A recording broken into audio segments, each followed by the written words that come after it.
प्रस्तुत है सिंहस्थ पर केंद्रित कार्यक्रम अमृत घट बरसे।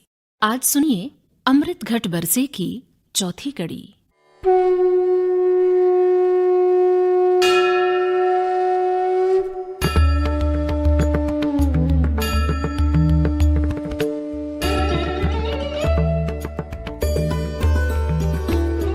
अमृत घट बरसे, अमृत घट बरसे, सिंहस्थ पर उज्जैनी में क्षिप्रासत बरसे, अमृत घट बरसे, अमृत घट बरसे, अमृत घट बरसे। नमस्कार। अपनी महान संस्कृति को समझने के प्रयास में पिछले 2 कार्यक्रमों के दौरान हमने काल की भारतीय अवधारणा को जाना। आज हम बात करेंगे एक ऐसे नगर की जो खगोल शास्त्रीय मान्यता के अनुसार पृथ्वी और आकाश के मध्य में स्थित है।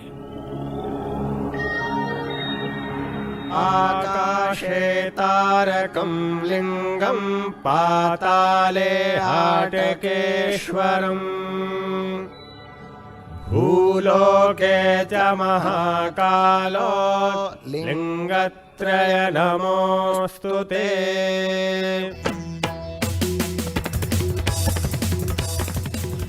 काल और महाकाल की नगरी उज्जैनी को सूर्य के ठीक नीचे स्थित होने की अद्वितीय विशेषता प्राप्त है। अपनी विशिष्ट भौगोलिक स्थिति के कारण ही उज्जैन प्राचीन भारत का काल गणना केंद्र था। यहां काल और महाकाल के नियंता स्वयं विराजमान हैं। ज्योतिषविद राजेश्वर शास्त्री मुसलगांवकर। यहाँ महाकाल का भी नियंता बैठा हुआ है और इसीलिए सबसे पहले कालमान उज्जैनी का माना जाता था। आज जो ग्रीनविच के नाम से प्रसिद्ध है, पहले उज्जैनी से काल गणना का प्रारंभ होता था। यहीं से ही कर्क रेखा गई हुई है, यहीं पर ही मंगल की उत्पत्ति का स्थान है। तो ज्योतिष का और उज्जैनी का बिल्कुल अविनाभाव संबंध है, चोली दामन का साथ है। यदि ज्योतिष की चर्चा होनी है तो उज्जैनी की चर्चा होगी ही।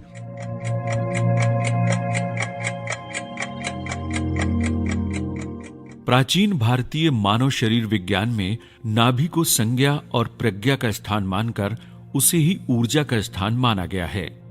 यदि पृथ्वी को शरीर मान लिया जाए तो उज्जैनी उसका नाभि स्थल है। अरबी भाषा में एक शब्द है उजीन। इसका अभिप्राय केंद्र बिंदु से है। एक प्राचीन भाषा के इस शब्द से सहज ही अंदाजा लगाया जा सकता है कि काल गणना के केंद्र के रूप में उज्जैनी की कितनी ख्याति रही होगी। उज्जैन वो स्थान है जहां काल और क्षेत्र एक हो जाते हैं। इसीलिए ये विश्व का एकमात्र ऐसा स्थान माना जाता है जहां से पूरे ब्रह्मांड की काल गणना संभव है। उज्जैन के प्रख्यात पंचांगकर्ता और ज्योतिषविद आनंद शंकर व्यास। काल गणना की दृष्टि से भौगोलिक स्थिति का भी एक मानदंड है। उस दृष्टि से भी हमारे यहाँ लंका से सुमेरु तक जाने वाली रेखा, जिसको शून्य रेखांश कहते हैं, कर्क रेखा को उज्जैन में ही मिलती है। लंका को इसलिए लिया कि लंका आज जो है वो तो 8 अक्षांश पे जो सीलोन वगैरह है, किसी जमाने में जो भाग डूब गया है वो 0 अक्षांश पर था। उज्जैनी की परंपराओं के जानकार और लेखक संगीत वर्मा। पृथ्वी को बांटने वाली रेखा का नाम है भूमध्य रेखा। भूमध्य रेखा के दोनों ओर 23.5 डिग्री पर 2 रेखाएं हैं। उत्तरी गोलार्ध में जो रेखा है वो कहलाती है 23.5 डिग्री पर कर्क रेखा, और जो दक्षिणी गोलार्ध पर रेखा है वो कहलाती है 23.5 डिग्री पर मकर रेखा। वास्तव में इनके 23.5 पर होने का कारण ये है कि पृथ्वी का अपनी धुरी पर जो झुकाव है वो 23.5 डिग्री है। पृथ्वी के इस झुकाव के कारण सूर्य के चारों ओर गति करते हुए कभी उत्तरी गोलार्ध सूर्य की ओर होता है तो कभी दक्षिणी गोलार्ध।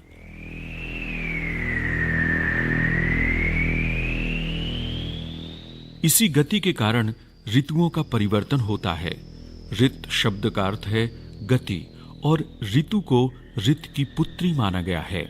पृथ्वी के झुकाव के कारण ही सूर्य का प्रकाश पृथ्वी के गोलार्धों पर एक सा नहीं होता, इसलिए दिन रात की अवधि भी एक समान नहीं होती।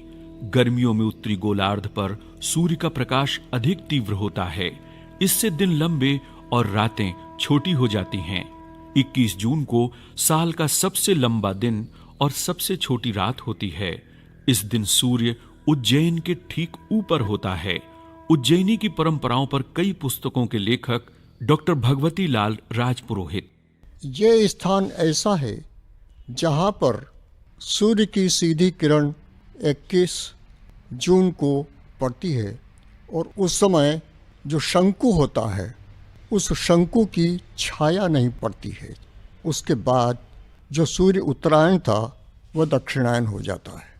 ये एक केवल पौराणिक बात नहीं है, बल्कि यह भौगोलिक बात है, ये आकाशीय बात है और ये विज्ञान सिद्ध बात है। और इसीलिए इसी केंद्र उज्जैन से ही समय का निर्धारण सारे संसार में किसी समय होता रहा है।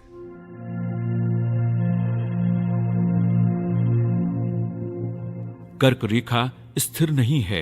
इसका कारण है पृथ्वी की धुरी का लगातार बदलना। ये 26,000 वर्ष में अपना एक चक्र पूरा करती है। पृथ्वी की धुरी के गतिमान होने के कारण कर्क और मकर रेखा दोनों भूमध्य रेखा से पास और दूर होती रहती हैं। कर्क रेखा की गति का क्षेत्र उत्तरी गोलार्ध में 22.1 डिग्री से 24.5 डिग्री तक माना गया है। उज्जैनी कर्क रेखा की इस गतिमय क्षेत्र के भीतर है। एक बात यह महत्वपूर्ण है। दूसरी बात यह महत्वपूर्ण है कि कर्क रेखा की इस गति के कारण यह संभव हो पाता है कि एक दिन कर्क रेखा महाकाल शिवलिंग के ऊपर से भी गुजरती है। जिस दिन कर्क रेखा महाकाल शिवलिंग के ऊपर होती है, ऐसा अवसर 13,000 वर्ष में केवल एक बार आता है। ठीक उस दिन दोपहर के 12 बजे के समय, जब उज्जैनी का मध्याह्न काल होता है, ठीक उस वक्त सूर्य का कर्क राशि में प्रवेश भी होता है। ऐसी अवस्था में अगले 13,000 वर्ष के काल की गणना करना संभव हो पाता है।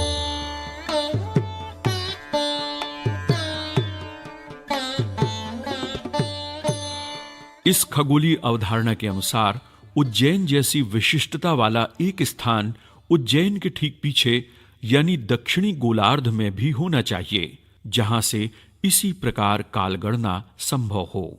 उज्जैनी के समकक्ष उसका दर्पण बिंदु जो दक्षिणी गोलार्ध में होना चाहिए, वहां पर समुद्र है, वहां कोई लैंड मास या थल नहीं है, जिसके कारण वहां से काल की गणना करना असंभव है।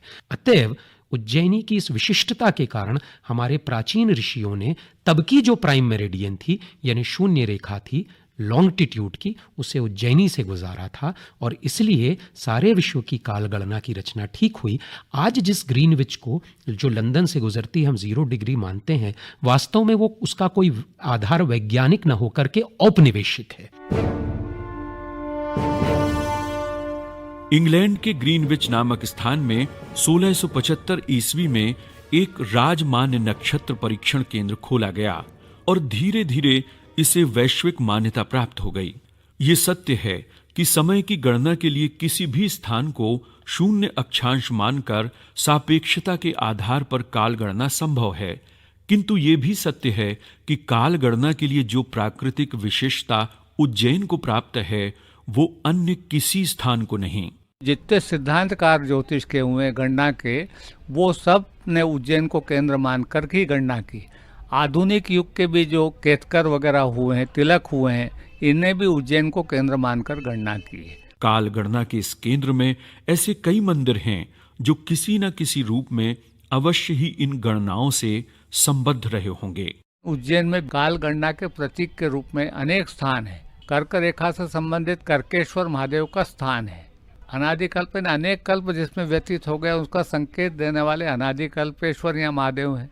वृद्धकालेश्वर यानी पूर्व सृष्टि के काल के सूचक वृद्धकालेश्वर या जूने महाकाल के रूप में माने जाते हैं। प्राचीन इतिहासवेत्ता डॉक्टर राम कुमार अहिरवार। महाभारत काल में कृष्ण और सुदामा यहाँ पढ़ने आए थे।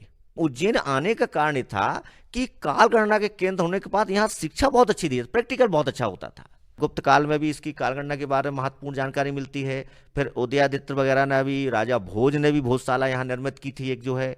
कालांतर में फिर मध्यकाल में बहुत सारे बाहर के लोग आए, उन्होंने भी इस बात की चर्चा की और जाकर के सवाई जय सिंह ने इसका और स्वरूप प्रदान किया।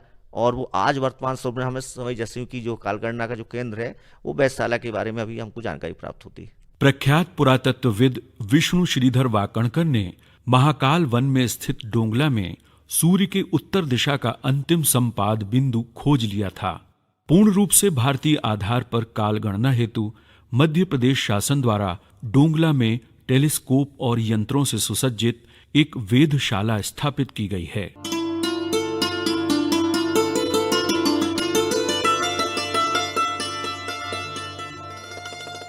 ज्योतिर्विज्ञान की खगोलीय खोजों के क्षेत्र में उज्जैन के मौलिक अन्वेषणों का असाधारण महत्व है। अनादि उज्जैनी के लेखक रमेश निर्मल ने एक स्थान पर लिखा है कि ज्योतिषविद पंडित सूर्य नारायण व्यास के गणित ज्योतिष से ये स्पष्ट है कि मंगल ग्रह एक विशेष दशा में उज्जैनी के जितना निकट होता है उतना विश्व के किसी स्थान से नहीं होता। बकौल रमेश निर्मल, यदि इस बात का पता रॉकेट से मंगल की सैर करने वालों को होता तो शायद वे अब तक बहुत आगे बढ़ चुके होते।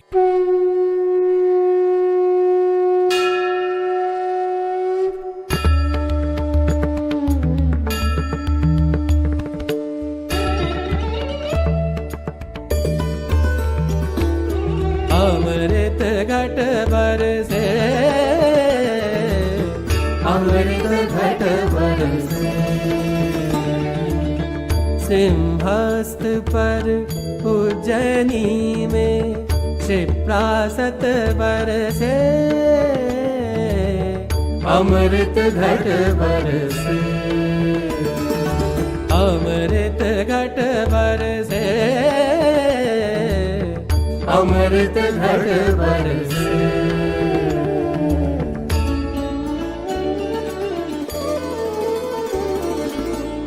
मोक्षदायिनी सप्तपुरी में उज्जयिनी शिखरे, मोक्षदायिनी सप्तपुरी में उज्जयिनी शिखरे,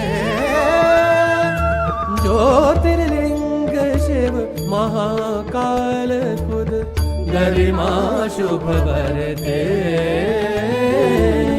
अमृत घट संपात पर्व सब पाप नष्ट करते,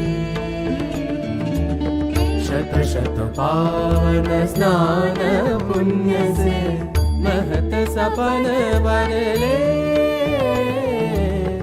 अमृत घट बरसे। अमृत घट बरसे।